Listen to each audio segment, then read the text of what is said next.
How are you feeling?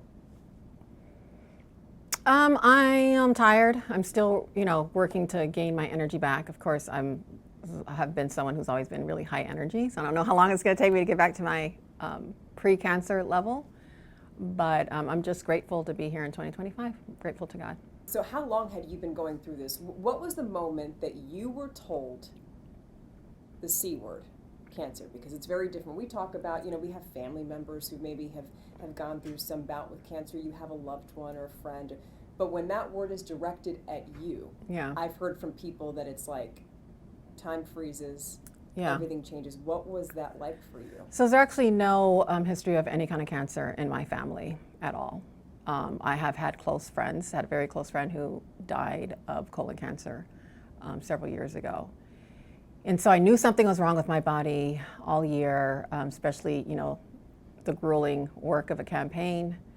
But when I finally got the call, it was the weekend right before early voting was starting for the November election. And I was actually on my way to a panel at Northwest Vista College in my precinct. It was a panel on mental health for veterans to talk about the work that I've done for veterans and mental health. So that was really difficult to get the call from the doctor. It's a long call, a lot of questions that he couldn't answer at the time. My GI doc, and I was crying over the phone and broke down crying. But then I had to get myself together and get in the vehicle with my chief of staff as she drove and had an interview over the phone, and then went and sat on a panel, and I'm sitting there looking at the audience and talking and thinking, no one knows that I have a bleeding tumor inside of me. And by the way, it's cancer. And had to smile and had to focus on questions and, then smiled for selfies with people afterwards and stuff. And it was difficult. The good thing about that it was Friday. I'm Seventh-day Adventist, I keep the Sabbath. So the next morning I decided instead of going to church, I stayed home just to spend some time, just me and Jesus, and cried and prayed and journaled and listened to a sermon that one of my old pastors preached online. And coincidentally, he's now in New York, but anyway, when he was here, I was his head elder. And so his wife and I are still really close, so she had texted this sermon to me that he had just preached the Saturday before on the book of Job and the suffering of Job and how God entrusted him with the suffering. So within 24 hours that I got my cancer diagnosis, I reframed my focus because I was like, I got to get through early voting. I got to get through this election. And of course, in the meantime, I'm having MRIs and CAT scans. How do you do that? Because that is something praying it's and refocusing my mind to you, your body. Yeah. You're just and all those tests. Never mind the physical, the grueling aspect of, Yeah. of that, but the mental aspect of it. And while you're getting those tests done, I mean, you can't be thinking about campaigning at that very moment. But I guess you were. Yeah, I just had to, I was just praying about things, and I was like, okay, God, I am not going to be asking why me. And instead, I was like, cancer is in this world. I'm in this world. I'm a human. Cancer happens to humans, so why not me? And so I was like, God's entrusted me with cancer. And I just had to get through it. But in the middle of all that, I'm thinking of all the things I need to do. Gonna meet my surgeon, gonna meet my oncologist, trying to figure out dates. In between, my staff calling me, oh, this news station wants to interview you about this, or they want to follow you block walking, or you're going to speak at this, political thing with TOP, Texas Organizing Project, who endorsed me, and I went to, kick off a rally for the block walkers and stuff like that, and juggling work that we had to continue doing, and answering constituent calls and meeting people in the at HEB and they'll ask me questions about, hey, I have this going on, and in the middle of scheduling Was there a point where you MRIs and wanted to stuff. scream? And just like, this is what I have, like give me some space. Not scream, cry, pray, and just get through it and focus. And I was just focused on the surgery and what I needed to get done before. So I met with my attorney, updated my will, decided to sign a do not resuscitate form. That moment I cried when I made that decision. But why did you make that decision? Because I'm not afraid of dying because of my relationship with the Christ, but I was afraid of fighting to live, and I just didn't want to deal with the pain or my family having to decide how long do we keep her on life support, like just stories that you hear about people, and I just didn't want to put my family through that. Yeah, so I made that decision. Tough things to consider. How do you feel today? I mean, I know you said that you were tired, but how are you feeling today? Are you in any pain today? I still have some pain when I do too much. I still have some pain, and I am working to gain my energy back.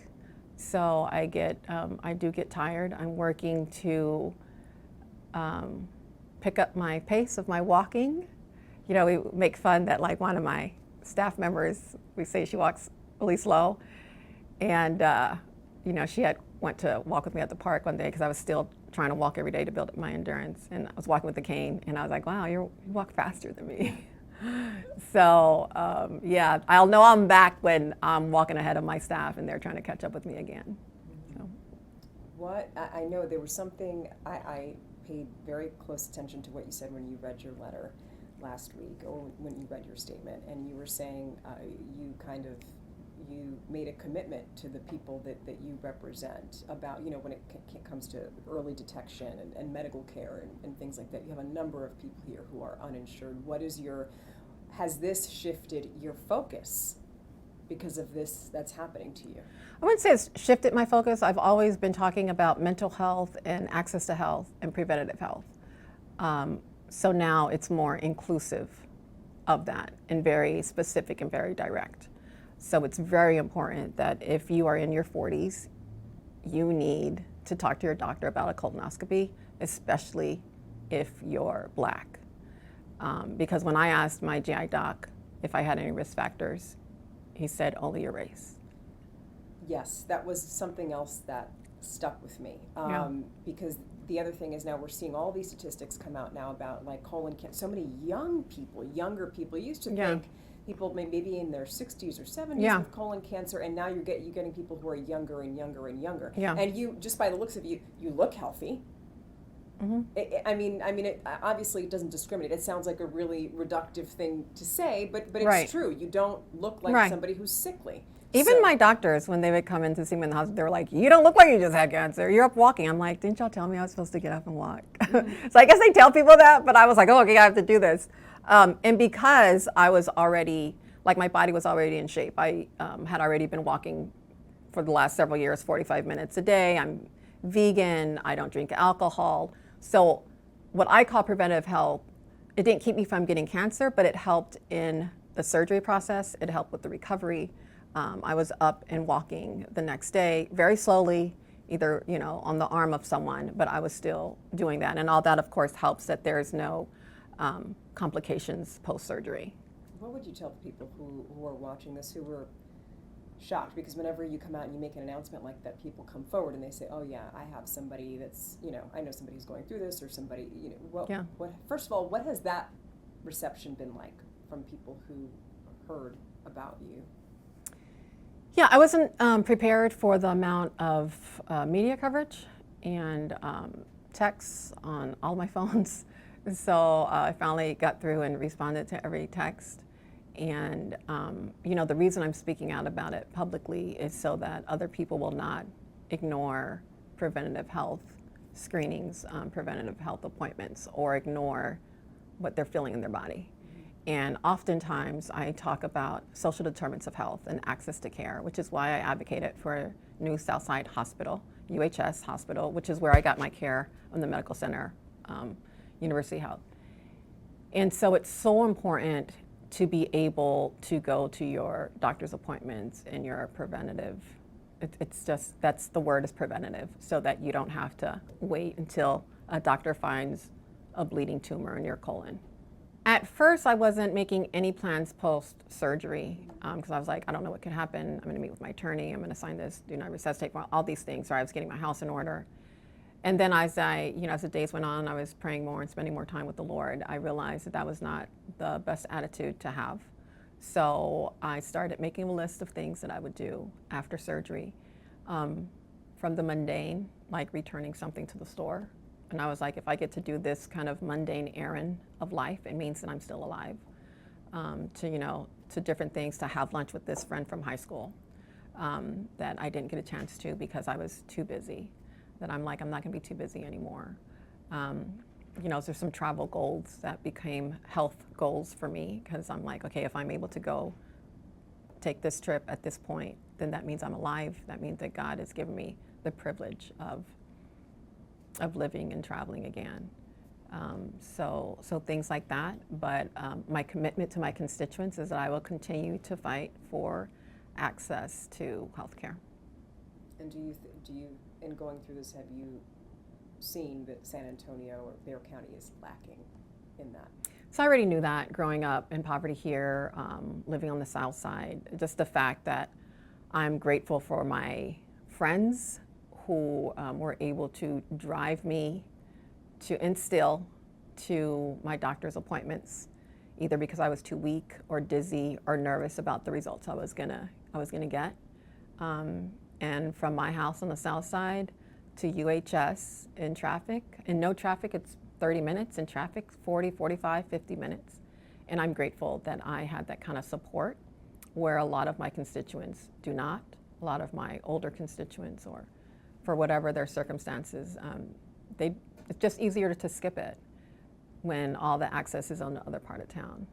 So, or if they have a minimum wage job, they can't afford to take off because they won't get paid, or they don't have transportation, or they don't have gas, they don't have money to fill it up with gas. There's so many things that hinder us. They don't have a babysitter.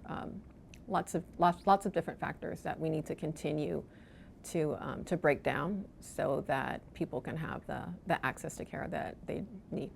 Anything else that you want to tell us?